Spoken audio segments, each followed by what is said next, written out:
Good morning बच्चों। आज हम पढ़ेंगे पार्ट 10 झांसी की रानी। इसमें अभी तक हमने पढ़ा कि रानी जनरल स्मिथ को हराकर जब आगे बढ़ी तो पीछे से हीरोज़ ने उसे घेर लिया। हीरोज़ की सेना ने घेरा। अब क्या होता है देखिए।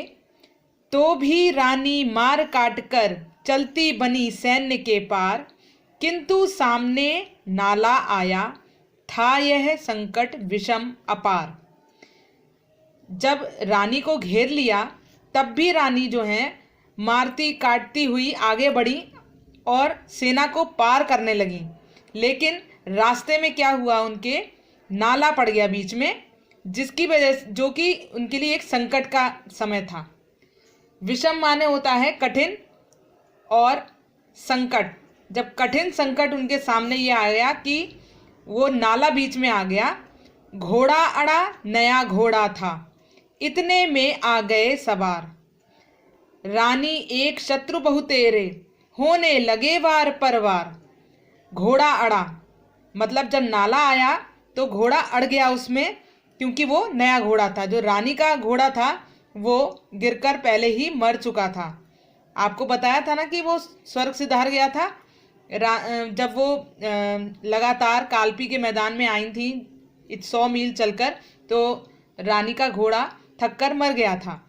तो अब ये नया घोड़ा था उसका, इसीलिए जब सामने नाला आया तो वो घोड़ा अड़ गया उसमें।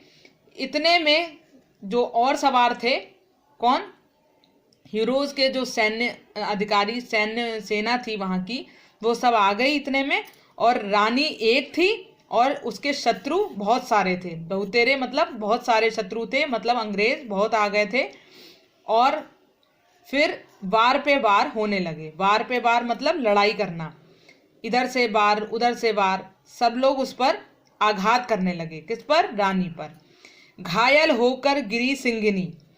घायल मतलब जख्मी हो गई वो और धरती पर गिर गई। सिंघनी रानी लक्ष्मीबाई को ही बोला गया है कि जो शेर की तरह थी, तो वो घायल होकर धरती पर गिर गई। उसे वीर गति पानी थी।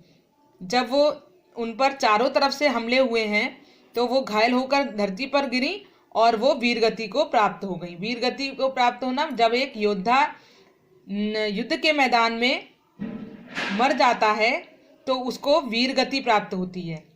ठीक है, तो उस वीर गति मतलब उनकी मृत्यु हो गई। बुंदेले हर बोलो के मुंह हमने सुनी कहानी थी, खूब लड़ी मर्दानी वो तो झांसी वाली रानी थी।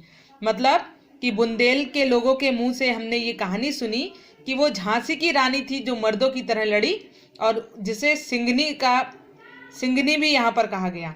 सिंघनी मतलब सिंह की तरह लड़ने वाली, ठीक है, उसकी तरह गरजने वाली। लेकिन जब उसकी तरफ चारों तरफ से हमले हुए हैं, जब एक शेर भी घिर जाता है चारों तरफ से, तो उसका भी यही हर्ष होता है ना। तो वही हुआ कि वो वीरगति को प्राप्त हुई। इसके आगे हम अगले वीडियो में पढ़ेंगे। धन्यवाद।